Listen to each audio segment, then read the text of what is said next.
Tyson's trying to get at Holyfield again, I believe.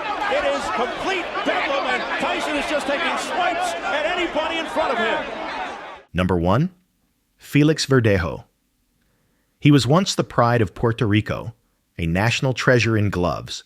Fans called him El Diamante, the diamond, because he shone every time he entered the ring.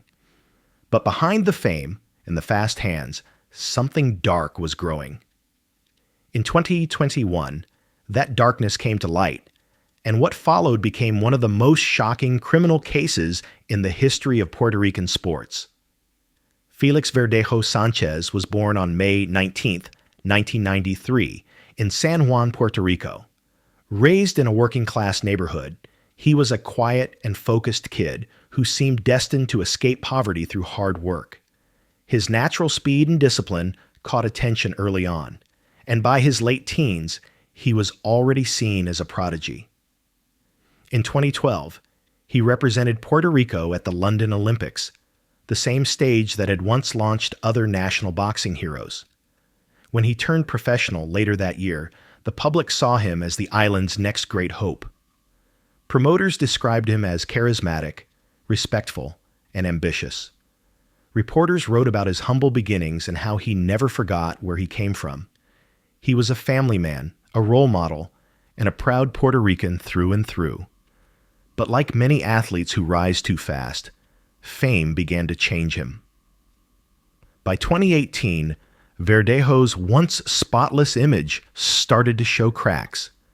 His performances in the ring became inconsistent, and rumors began circulating about his personal life. People close to him spoke of jealousy, infidelity, and short temper. Still, no one could have imagined what would come next. In April 2021, a 27-year-old woman named Keishla Rodriguez disappeared without a trace. Keishla wasn't a stranger to Verdejo. She was a longtime acquaintance who had known him for years. Her family described her as kind, trusting, and full of life. That week, she had shared something deeply personal with those close to her. She was expecting a child, and Felix Verdejo was the father. According to her mother, Keishla planned to meet him to discuss the pregnancy and his responsibility. She left home that morning, promising to be back soon. She never returned. Hours turned into a full day of panic. Keishla's family contacted authorities when her phone went silent. Police found her car abandoned near a bridge in San Juan, keys still inside. That discovery sent shockwaves through the community. News outlets across Puerto Rico began reporting on the disappearance, and the public quickly turned its attention to the man whose name kept appearing in every report, Felix Verdejo. He was questioned but denied knowing where she was. He admitted to meeting her recently, but claimed he had nothing to do with her vanishing. But investigators weren't convinced. Within 48 hours, evidence began surfacing that would shatter his defense. Surveillance footage showed Verdejo's vehicle in the area around the time of her disappearance. Cell phone data placed him near the bridge where Keishla's car had been found. Then, a critical witness came forward, a man who claimed to have been with Verdejo during the incident.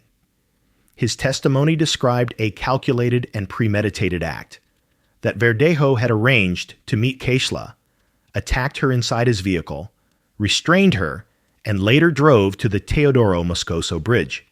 From there, the witness said, Verdejo and his accomplice disposed of her body in the lagoon below. When police divers began searching the water, they found what everyone had feared. On May 1, 2021, Keishla Rodriguez's body was recovered from the San Jose Lagoon. The autopsy confirmed her identity. The discovery sent Puerto Rico into collective mourning.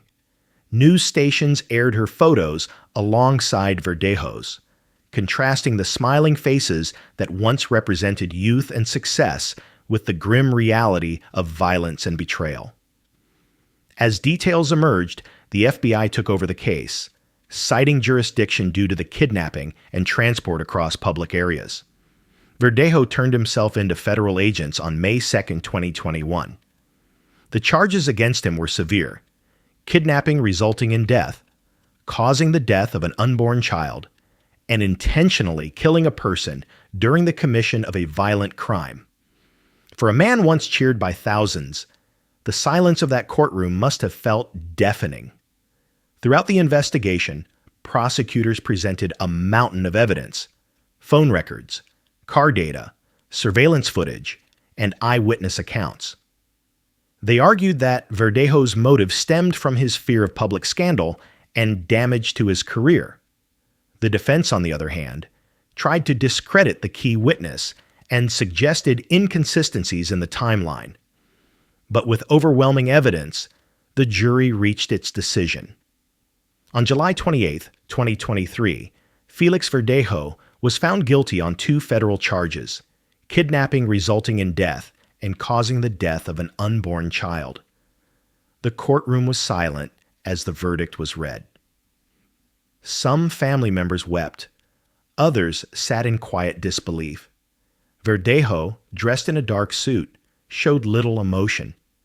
The man once called Puerto Rico's diamond had been stripped of everything: his fame, his career, his family, and his freedom. A few months later, in November 2023, the sentence was handed down: life imprisonment without the possibility of parole. The decision closed a painful chapter for Puerto Rico, but the wound remains open for those who loved Keishla. Her parents, who had once watched her chase her dreams, now visit her grave instead. The same public that once shouted Verdejo's name in arenas now whispers it as a cautionary tale. Today, Verdejo sits in a federal prison in the United States. He is 32 years old, facing the reality of spending the rest of his life behind bars. There are no cameras, no crowds, no sponsors, just silence and memory. He has filed appeals, but few believe they will succeed. The evidence against him was overwhelming, and the emotional impact of the case on Puerto Rico remains too deep to forget. Imagine watching a young man rise from nothing, becoming a symbol of national pride, only to destroy everything through one irreversible decision. Imagine how quickly admiration can turn into disgust, how fame can vanish overnight. Felix Verdejo's story is no longer about glory or talent. It's about the danger of control, pride, and fear. His name, once celebrated, is now remembered alongside tragedy. The diamond of Puerto Rico no longer shines. His brilliance was lost the moment he chose darkness over truth. Number 2, Edwin Valero. He was a legend in the making, a knockout machine who never lost a single fight. 27 wins, 27 knockouts. To the world, Edwin Valero was Venezuela's unstoppable warrior, a symbol of national pride and raw power. But behind that unbeaten record was a man battling demons far more dangerous than any opponent he ever faced in the ring. By 2010, those demons had destroyed everything: his family, his career, and ultimately, his life. Edwin Antonio Valero Vivas was born on December 3, 1981, in El Vigía, a small town in the state of Mérida, Venezuela. He grew up poor but determined, using boxing as an escape from hardship. His natural aggression and unrelenting pace quickly separated him from his peers. By his teenage years, he had become known for his devastating punching power. Coaches said that even with headgear, sparring with Valero felt like getting hit by a hammer. In his early 20s, he moved to Japan, where his career began to take off. His wild fighting style and all-action performances earned him attention from promoters worldwide. In 2006, Valero won the WBA super featherweight title, and 3 years later, he captured the WBC lightweight belt. Fans adored him for his fearlessness. He carried the Venezuelan flag into every arena and proudly wore a tattoo of President Hugo Chavez on his chest, symbolizing his loyalty to his homeland. To many, he was not just an athlete, he was a national hero. But outside the ring, the cracks were showing. He was frequently seen drinking heavily, and there were rumors of drug use. His temper was short, and those closest to him, including his wife, Jennifer Carolina Vieira, began to fear his moods. By early 2010, reports of violence in the Valero household began reaching the authorities. On March 25th, Jennifer was hospitalized with serious injuries, including broken ribs and a punctured lung. Valero claimed she had fallen down the stairs, but doctors didn't believe him. The police issued a restraining order instructing him to stay away from his wife while the case was investigated. Still, he ignored the order. Friends said he seemed paranoid, convinced people were following him. His behavior grew erratic, a dangerous mix of fame, addiction, and mental instability. On the night of April 17, 2010, Valero and Jennifer checked into the Hotel Intercontinental in the city of Valencia, about 100 miles from Caracas. According to hotel staff, he seemed nervous and agitated. He requested to switch rooms and asked security to keep an eye out for anyone suspicious. Hours later, at dawn on April 18th, he walked down to the reception desk and told the employees that his wife was dead in their room. Staff immediately called police, who found Jennifer's body lying on the bed.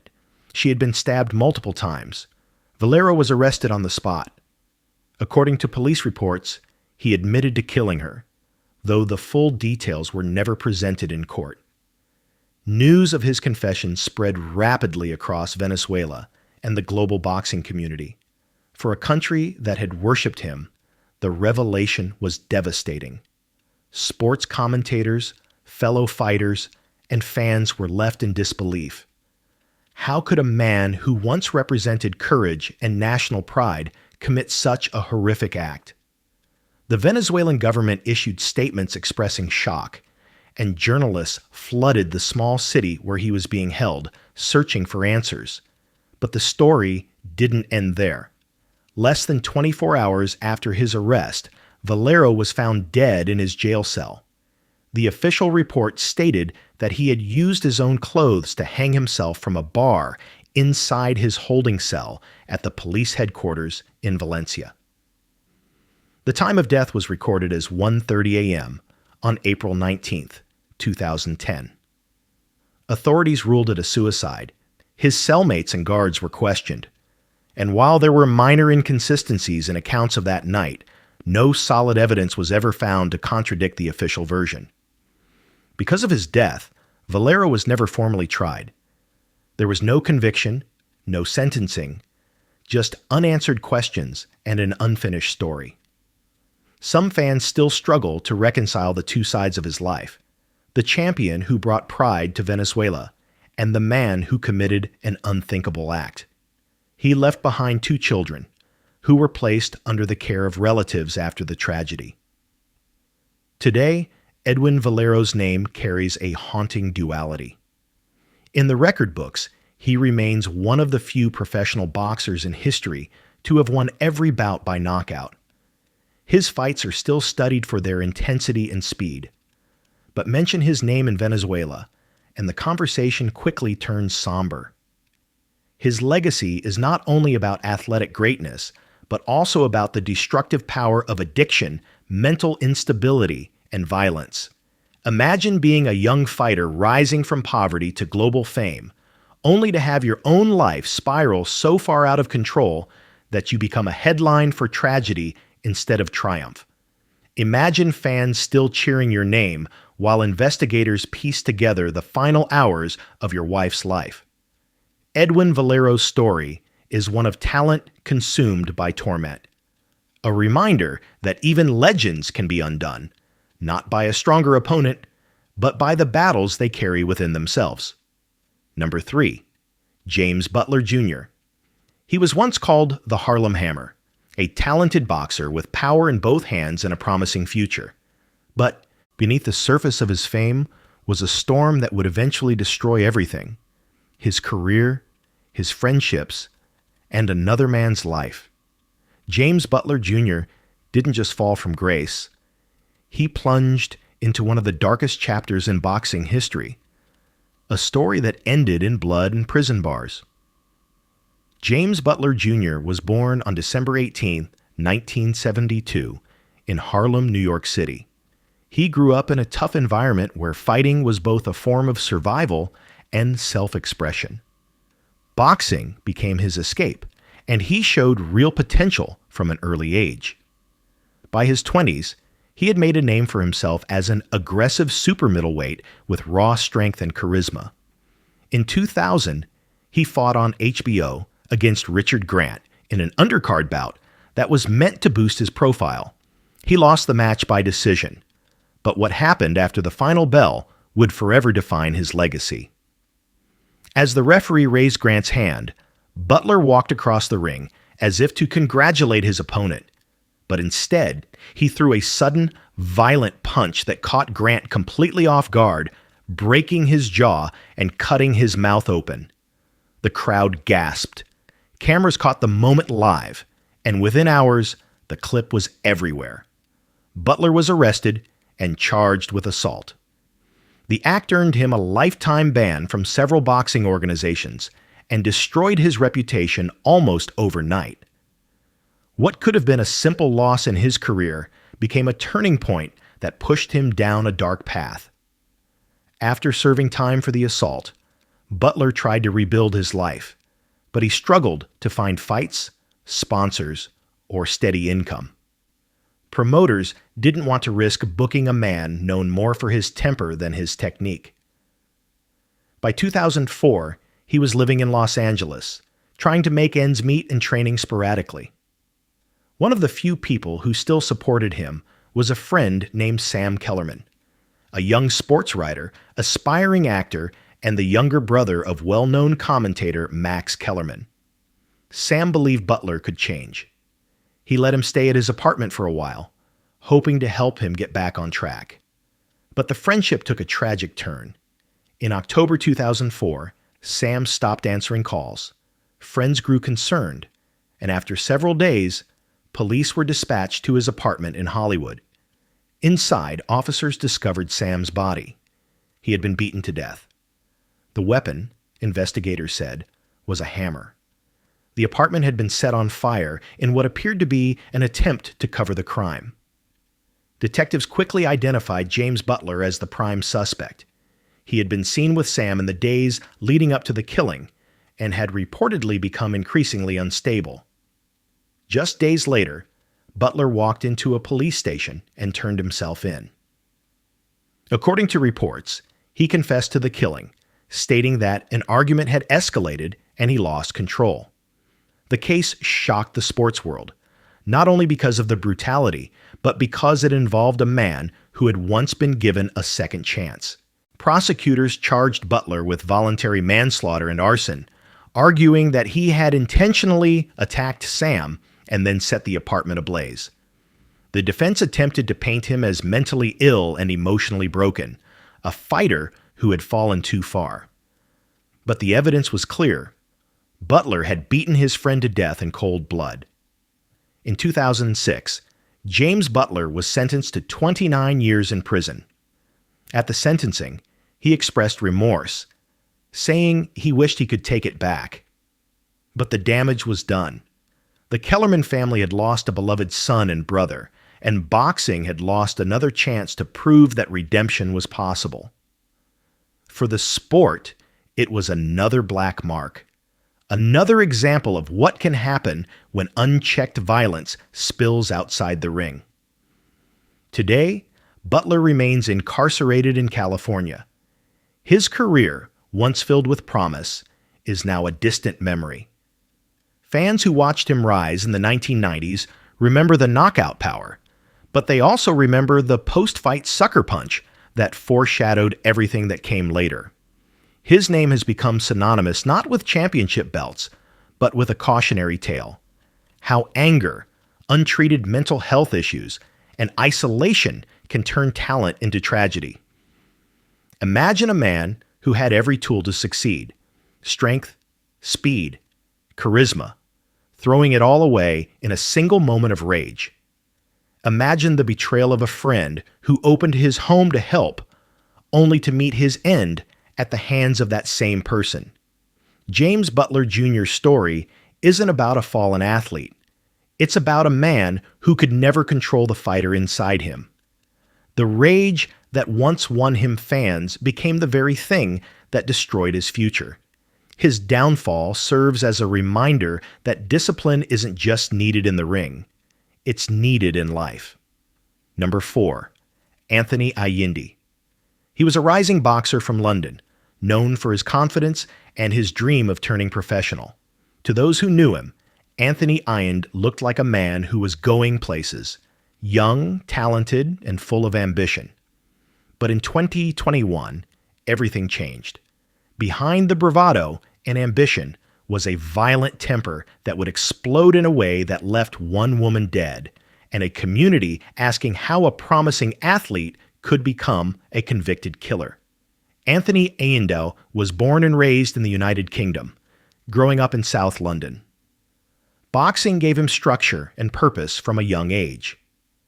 Trainers described him as quick, strong, and hungry to make a name for himself in the lightweight division. Outside the gym, he had the charm and confidence of someone who believed his success was inevitable. Friends said he talked about one day representing Britain on the international stage. For a while, it looked like he might actually make it. He won amateur bouts, trained seriously, and built a small social media following. But behind the confidence was volatility. He struggled with jealousy and control issues, particularly in his relationships. By 2021, Anthony was in a relationship with a woman named Mary Farrell. The couple had known each other for a few years, and at first, things seemed normal, affectionate, even supportive. But those close to Mary began noticing worrying signs, arguments, controlling behavior, and occasional disappearances when the tension became too much. Mary's friends said she tried to end things multiple times, but Anthony would always find a way back into her life. On the night of August 6, 2021, neighbors in their shared apartment building in North London reported hearing shouting coming from Mary's flat. According to witness statements later presented in court, the argument grew heated, and moments later, sounds of struggle followed. When police arrived the next morning after reports of concern from family, they found Mary Farrell unresponsive inside her home. Paramedics pronounced her dead at the scene. Anthony Ayinde was nowhere to be found. A manhunt was launched immediately. Within hours, police traced Ayinde to a nearby address where he had been hiding with a friend. He was arrested without resistance. Detectives soon pieced together the timeline, a confrontation that escalated to violence, resulting in fatal injuries to Mary.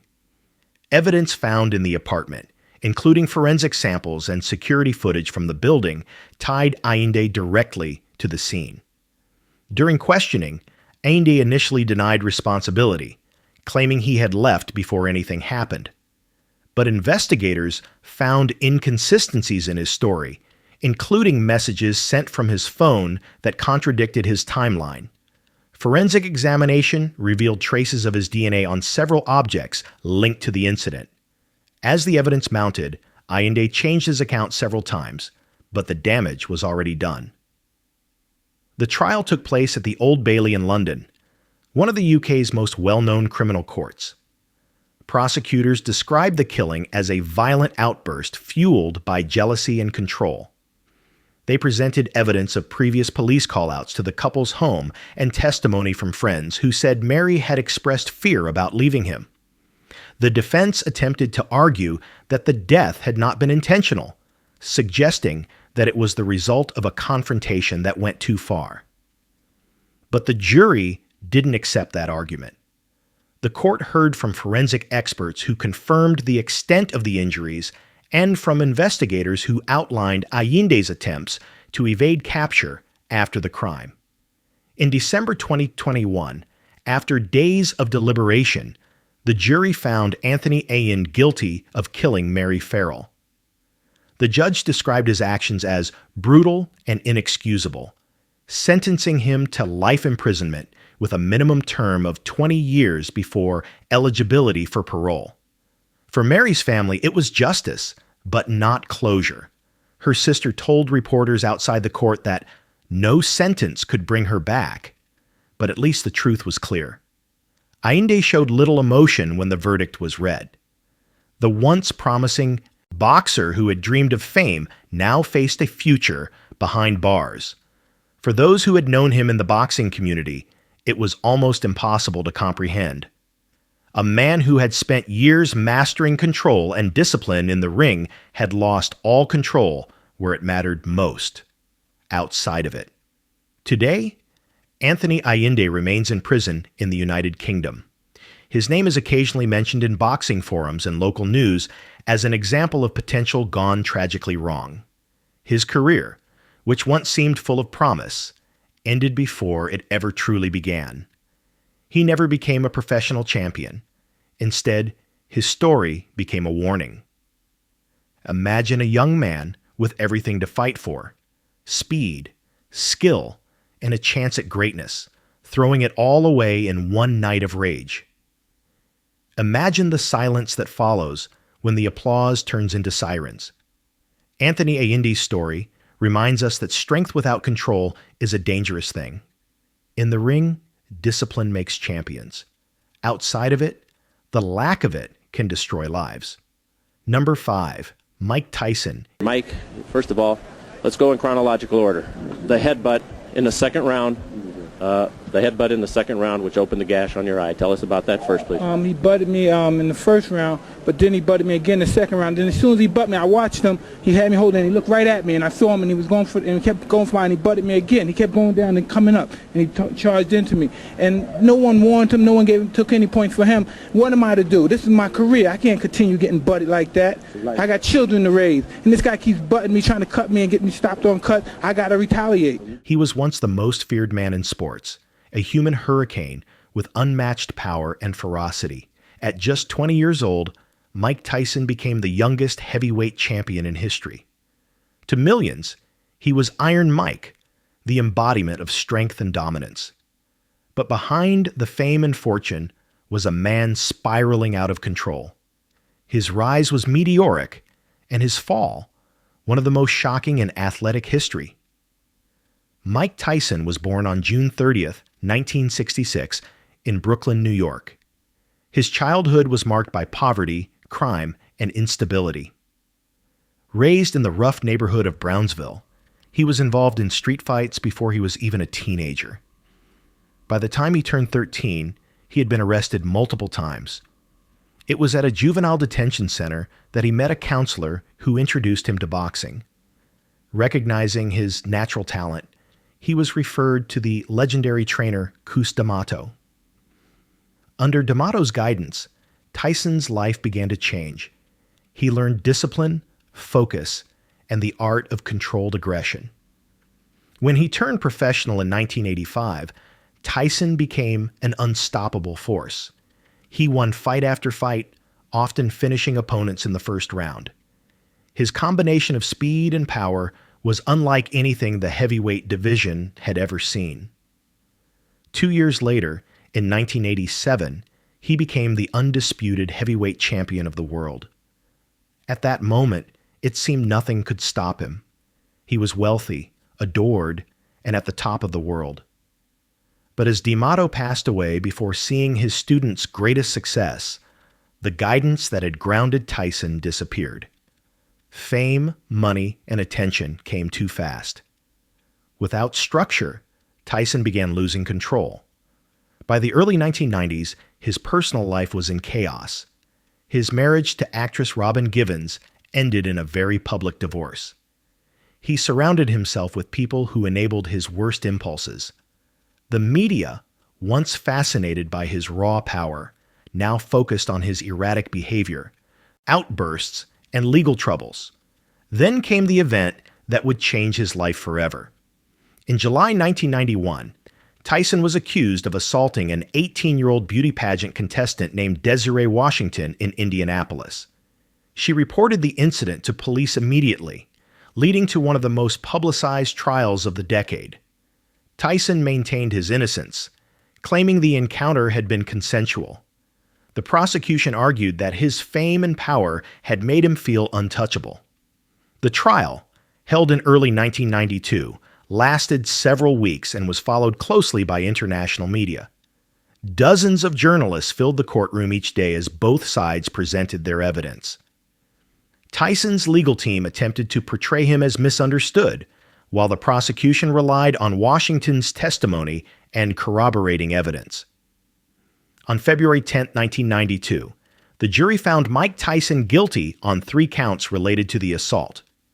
He was sentenced to 6 years in prison with 4 years of probation.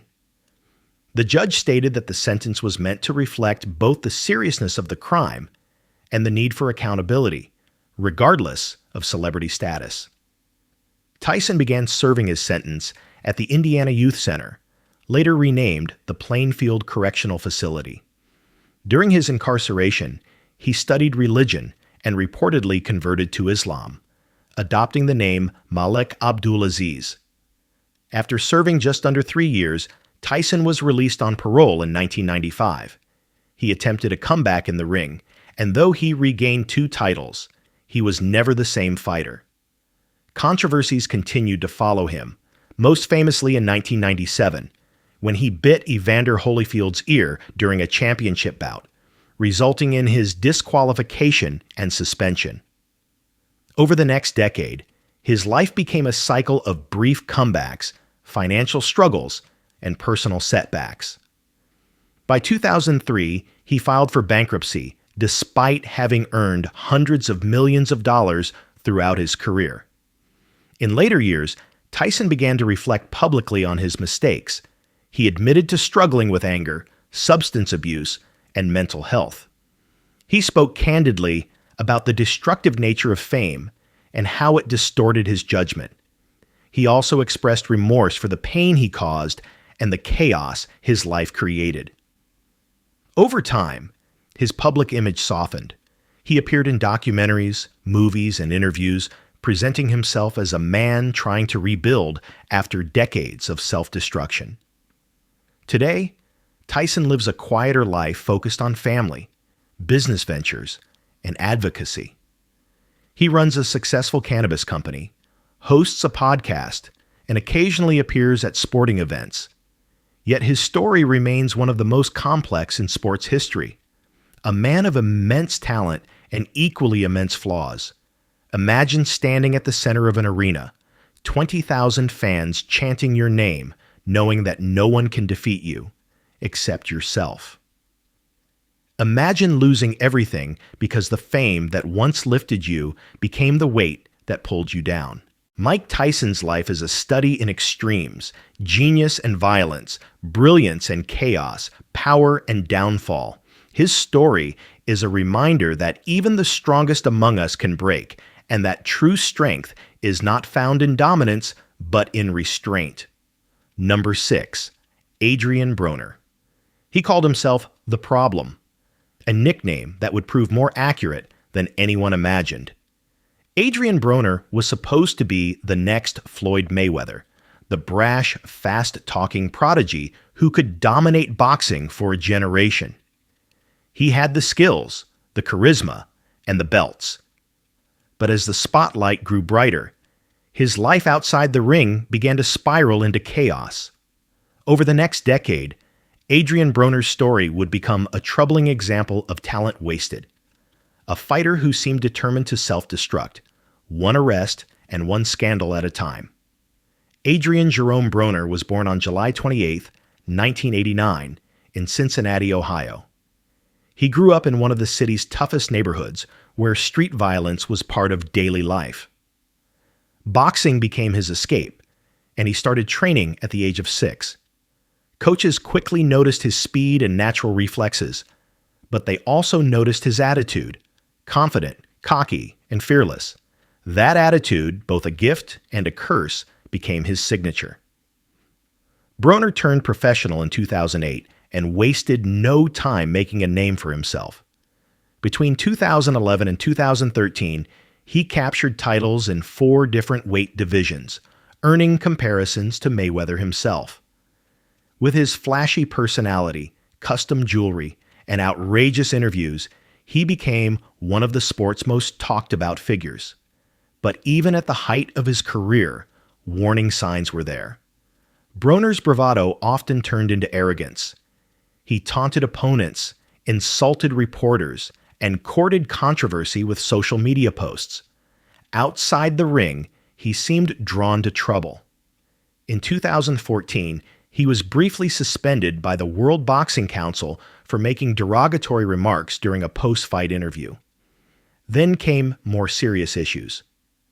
Over the years, Broner was repeatedly arrested for incidents ranging from assault to robbery to probation violations.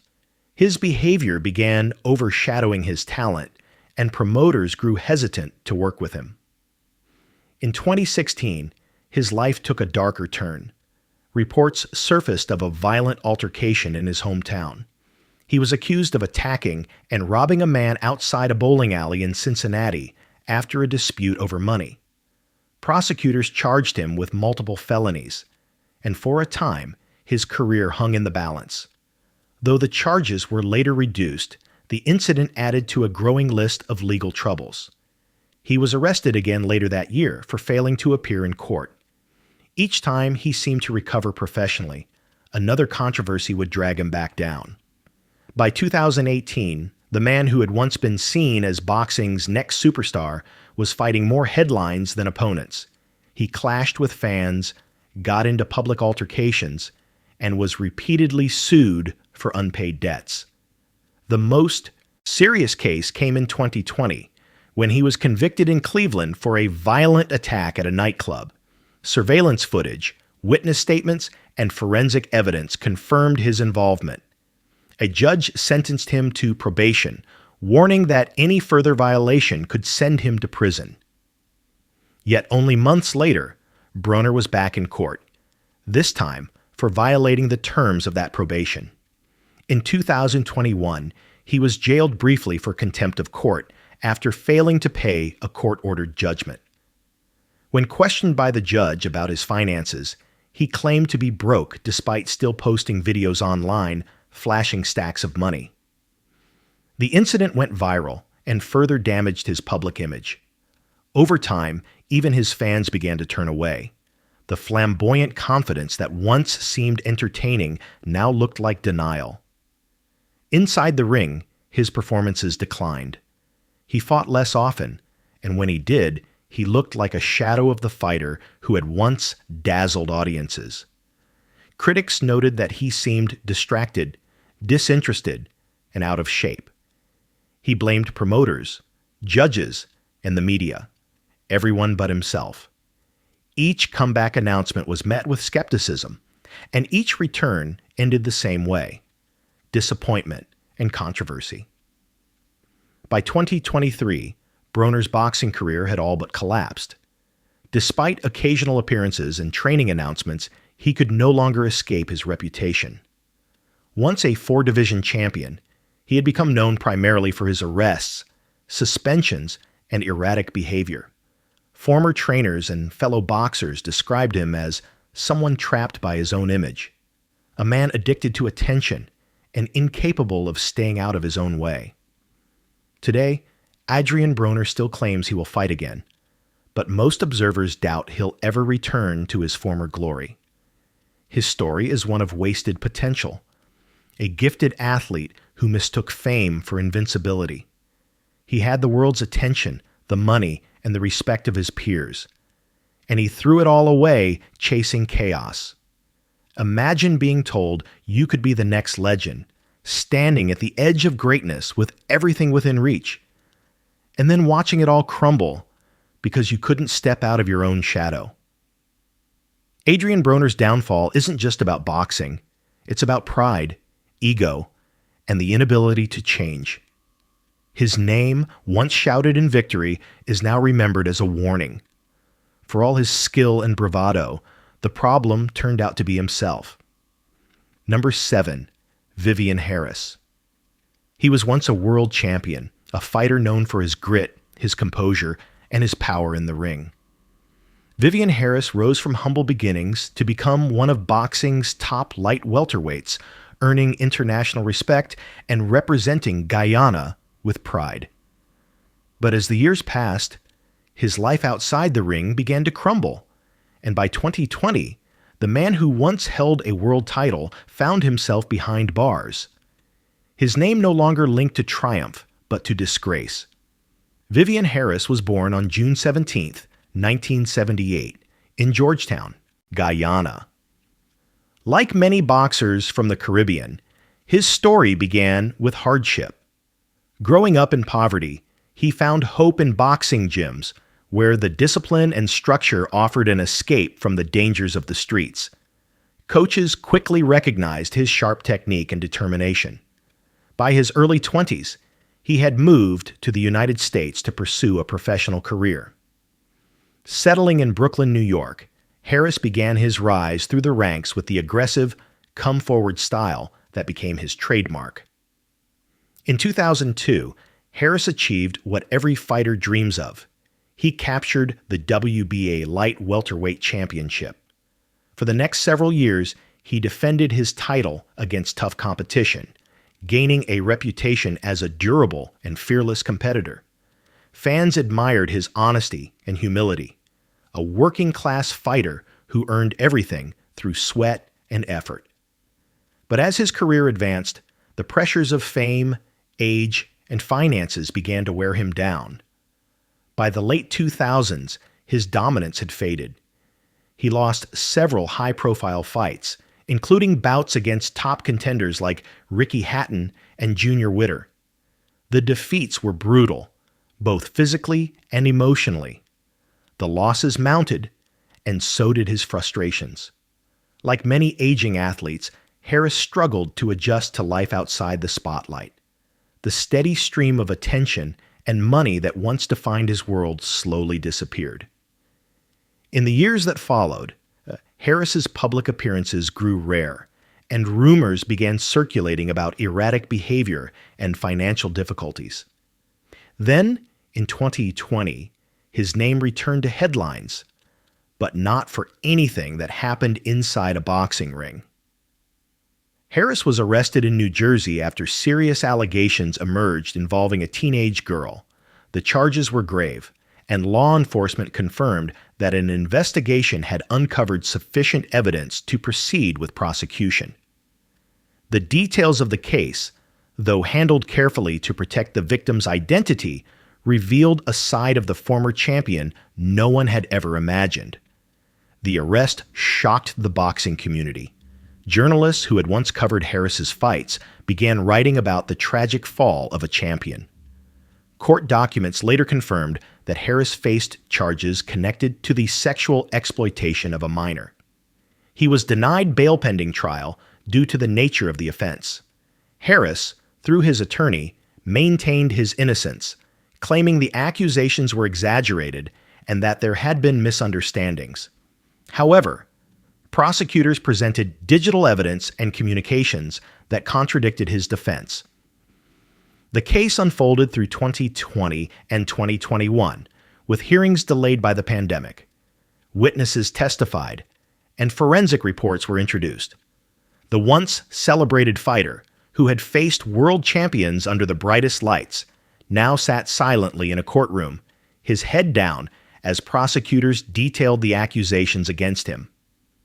In 2021, the court ruled that the evidence was sufficient to convict. Harris was found guilty and sentenced to a lengthy prison term under New Jersey law, ensuring he would serve many years behind bars. For those who remembered his championship days, the contrast could not have been greater. Harris had once worn gold around his waist. Now, he wore a prison uniform. The man who had once spoken proudly about inspiring young athletes had betrayed that very image. His fall became another painful example of how fame and opportunity can be lost in a single moment of recklessness and moral failure. Today, Vivian Harris remains incarcerated in New Jersey. His once promising legacy as a proud champion of Guyana has been erased by his conviction. The world title belts that once symbolized his greatness are now reminders of what could have been. He has issued no public statements since his sentencing, and his name has quietly faded from the boxing world. Imagine standing at the pinnacle of your profession, representing your country with honor, only to see it all vanish because of choices that crossed every boundary of decency. Vivian Harris's story is one of wasted legacy, a champion undone not by an opponent, but by his own actions. He fought wars inside the ring, but outside it, he lost the battle that mattered most, the one for integrity. Number 8, Gervonta Davis. He was one of boxing's brightest stars, fast, powerful, and unstoppable in the ring. But outside of it, Gervonta Davis's life has been defined by chaos, violence, and reckless decisions that threatened to destroy everything he built. Once hailed as the natural heir to Floyd Mayweather's empire, Davis's story became a public struggle between extraordinary talent and self-inflicted turmoil. Gervonta Davis was born on November 7, 1994, in Baltimore, Maryland, a city known as much for its toughness as for its talent. His childhood was marked by poverty and instability. Both of his parents battled addiction, and he was placed in foster care for parts of his youth. From an early age, survival meant learning to fight. Boxing wasn't just a sport to him, it was a lifeline. He began training at the Upton Boxing Center under coach Calvin Ford, a local figure who became a father figure to the young fighter. Under Ford's guidance, Davis transformed from a troubled teen into a disciplined athlete with ferocious skill and a chip on his shoulder. When he turned professional in 2013, the world quickly took notice. At just 22 years old, he captured his first world title, the IBF Super Featherweight Championship, with a knockout victory that announced his arrival on the global stage. Nicknamed Tank for his compact build and explosive power, Davis was a knockout artist with highlight reels that thrilled fans. Floyd Mayweather soon signed him to Mayweather Promotions, calling him the future of boxing. The comparison seemed fitting. Both men were talented, flashy, and undefeated. But while Mayweather was known for controlling his image, Davis struggled to control his impulses. As his fame grew, so did his temper. Outside the ring, he became known for confrontations, arrogance, and troubling behavior. Police reports began surfacing, fights at parties, reckless driving, and domestic incidents. His social media accounts, once used to engage fans, became showcases of hostility and controversy. While some fans dismissed it as youthful recklessness, others saw warning signs that his personal life was unraveling. The most serious turning point came in 2020. At a charity basketball game in Miami, Davis was recorded on video grabbing the mother of his child by the neck and dragging her away in front of spectators. The footage spread across the internet within hours, sparking outrage. He turned himself in and was charged with domestic battery. Though he later apologized publicly, the damage to his reputation was severe. Sponsors distanced themselves, and fans began questioning whether his success had blinded him to accountability. Then, in 2021, an even more serious case emerged. Davis was charged in Baltimore with multiple counts related to a hit-and-run crash that injured 4 people, including a pregnant woman. According to prosecutors, Davis ran a red light in his Lamborghini, collided with another vehicle, and fled the scene on foot. Surveillance footage, eyewitness accounts, and vehicle records confirmed his involvement. The case drew national media coverage, not only because of his fame, but because of his apparent disregard for the victims. He faced more than a dozen charges, including leaving the scene of an accident involving injury. The legal battle stretched into 2023, with Davis's defense arguing for leniency, citing his charitable work and efforts to improve his behavior. But prosecutors presented a different picture, one of a man who believed he was above the law. In May 2023, Davis pleaded guilty to 4 counts stemming from the crash. The judge sentenced him to 90 days of house arrest, 3 years of probation, and 200 hours of community service. The ruling came just weeks after his career-defining win over Ryan Garcia, making the contrast between success and scandal even more glaring. But the troubles didn't stop there. While serving his house arrest, Davis was accused of violating the terms by relocating to a luxury hotel instead of staying at his trainer's home as ordered. In June 2023, the court revoked his release and ordered him to serve the remainder of his sentence in jail. Even then, Davis seemed unable to escape his own self-destructive tendencies. For fans, his story became frustratingly familiar. A man with unmatched skill and limitless potential, repeatedly jeopardizing his future. Promoters defended him, pointing to his difficult upbringing and claiming he was misunderstood. Critics saw something simpler, a fighter unwilling to take responsibility for his actions. His record in the ring remained perfect, but outside of it, his life was a string of court appearances, mugshots, and apologies. Today, Gervonta Davis remains one of the most talented fighters in the sport. He continues to headline major pay-per-view events, drawing massive crowds and millions of viewers worldwide. Yet every victory feels shadowed by his past. Reporters still ask about his behavior more than his opponents, and fans still debate whether he will ever change. Imagine being gifted with everything: power, fame, fortune, and watching it all teeter on the edge of collapse because of choices you could have avoided. Imagine standing in front of cameras, your hands still wrapped from victory, while knowing that police sirens could once again be waiting outside. Gervonta Davis's story isn't just about boxing. It's about the war between brilliance and discipline, between triumph and self-sabotage. He is proof that raw talent can take you to the top, but character is what keeps you there. Number 9. Scott Harrison. He was once the pride of Scotland, a fierce, relentless fighter who carried his nation's flag into battle with unmatched passion. Scott Harrison became a world champion known for his grit, heart, and warrior spirit.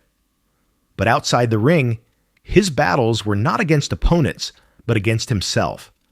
Alcohol, violence, and mental health struggles would eventually tear down everything he had worked for, leaving behind a story of talent destroyed by addiction and anger. Scott Harrison was born on August 19, 1977, in Bellshill, North Lanarkshire, Scotland. He grew up in a working-class family where boxing was more than sport. It was a way out. His father, Peter Harrison, was both his trainer and his guiding hand. Together, they built a fighter who embodied toughness, discipline, and heart. By his 20s, Harrison was dominating the British featherweight scene. In 2002, he captured the WBO featherweight title by defeating Julio Pablo Chacon, becoming Scotland's first world champion in over a decade. The victory made him a national hero. Crowds filled arenas chanting his name, and newspapers praised his courage and endurance. But as his fame grew, so did the cracks in his personal life. The attention, the money, and the constant pressure to perform began to weigh heavily on him. He was known for training with intensity, but also for drinking with the same energy outside the gym. Those close to him said the lines between discipline and destruction blurred as his career went on. In 2004, Harrison lost his title, but reclaimed it a year later, showing the resilience that had always defined him. Still, even at the height of his comeback, he was struggling with demons few could see. His training camps became chaotic, his public appearances erratic, and his temper unpredictable. The same aggression that made him unstoppable in the ring began spilling into his everyday life. Then, in 2006, everything started to unravel. While in Spain for training, Harrison was arrested following an altercation outside a nightclub in Malaga. Reports indicated that he had attacked several people, including police officers who tried to intervene. The incident made international headlines. Spanish authorities charged him with assault and resisting arrest. Though he was released on bail, the case marked the beginning of a long decline. Over the next few years, Harrison was repeatedly arrested for various violent incidents, many linked to alcohol abuse. By 2009, his boxing license had been revoked due to his repeated legal troubles. His once glorious career was effectively over. Yet even out of the ring, his name kept appearing in headlines, not for comebacks, but for court dates. In 2012, Harrison attempted to restart his career after years of inactivity, claiming to have found sobriety and focus. He fought a few times, showing flashes of the fighter he once was. But it was clear that time and turmoil had taken their toll. Then came the case that would end his freedom for good. In 2013, Harrison was extradited back to Spain to face charges related to a violent assault that occurred years earlier. Spanish prosecutors accused him of attacking 3 men during a drunken outburst in 2007, causing serious injuries. After a lengthy legal process, the court found him guilty. He was sentenced to 4 years in prison. Harrison served his time in a Spanish jail before being transferred back to Scotland. When he was released, he spoke openly about his regrets. In interviews, he admitted that alcohol had destroyed his life and that his time in prison had forced him to confront the person he had become. He spoke of wanting to make amends and rebuild his reputation, even hinting at one final fight. But despite his words, his career never recovered. His body was no longer the same, and promoters were reluctant to take a risk on a fighter with so much baggage. In the years since, Harrison has largely stayed out of the spotlight, occasionally posting online about fitness, faith, and redemption. Still, his story remains one of the most tragic in British boxing, a man who had everything but couldn't escape the self-destructive pull of his own habits. Imagine standing under bright lights with a championship belt around your waist, hearing a crowd chant your name, and then imagine losing it all to the bottle, to violence, to regret. Scott Harrison's story is more than a fall from grace. It's a reminder of how fragile success can be when personal demons go untreated. He fought for titles in the ring, but his hardest fight was always outside it, and it's one he may never truly win. Number 10. Christopher Lovejoy. He looked like a man born to fight, tall, powerful, and undefeated. Christopher Lovejoy built his image as one of boxing's great mysteries, a heavyweight with knockout power and a record that seemed too good to be true. But as his fame on social media grew, so did the problems behind the scenes. Beneath the swagger and self-promotion was a man whose career was as volatile as his personal life. By 2021, that volatility turned into violence, and his name became linked to a crime that shattered his carefully crafted persona. Christopher Lovejoy was born on May 19, 1984, in Los Angeles, California. Growing up in the tough neighborhoods of the city, he learned early how to defend himself. He was drawn to fighting, not for sport at first, but for survival. Eventually, he turned that energy toward boxing, finding a sense of control and identity inside the ring. Late to the professional ranks, Lovejoy didn't debut until his early 30s, but his entry was explosive. Between 2016 and 2019, he racked up an undefeated record of 19 wins, all by knockout. Most of his fights took place in Mexico, where he built his reputation as a heavy hitter. But even as he rose in the boxing world, critics questioned his record. Many of his opponents were unranked, and few had winning records. Lovejoy dismissed the criticism, insisting that he would take on any fighter, anywhere, once given the chance. His brash personality and self-promotion on social media drew attention. He posted videos flaunting cars, money, and promises of future fights. Fans either loved his confidence or saw him as a showman, more entertainer than contender.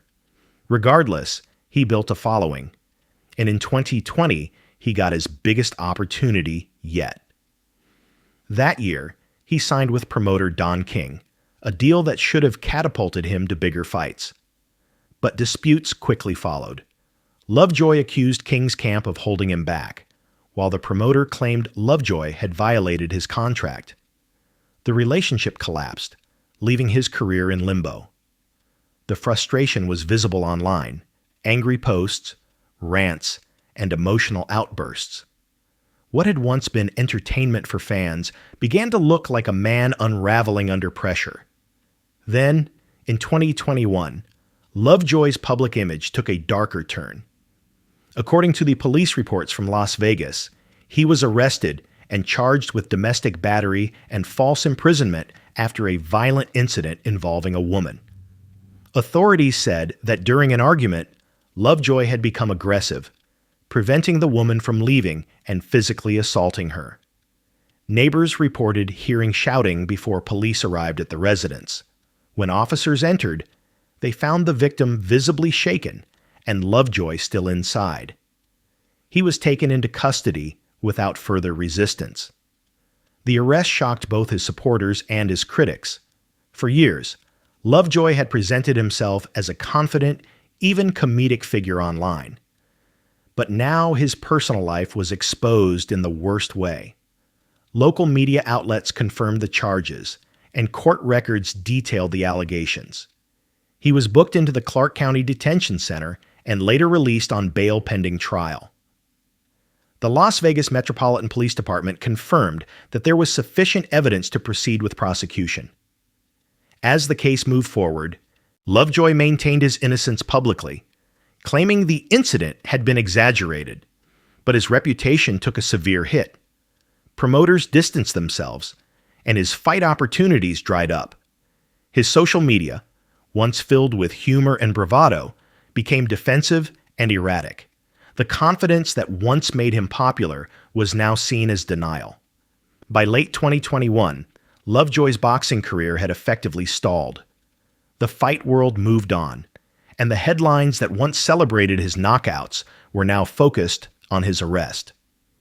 While the legal process continued, Lovejoy retreated from public appearances, only occasionally resurfacing online to post motivational messages or vague comments about second chances.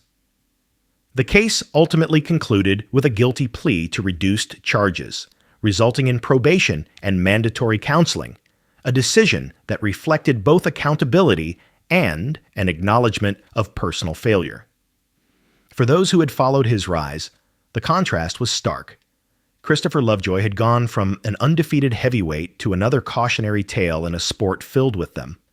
He had chased fame, fought for recognition, and found it, only to lose it all in a single night of violence. Today, he remains in the United States, no longer active in professional boxing.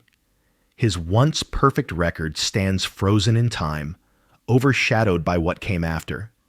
He continues to post occasionally, often talking about redemption and growth, but the boxing world has moved on. His story, like so many others, reminds fans that power in the ring means nothing without control outside of it. Imagine being given everything you ever wanted: attention, success, a shot at glory, only to destroy it because you couldn't manage your own anger. Imagine realizing that one moment of violence can erase a lifetime of effort. Christopher Lovejoy's downfall isn't about bad luck or unfair opportunity. It's about choice. He fought opponents in the ring, but the hardest fight was always within himself, and it's a fight he ultimately lost.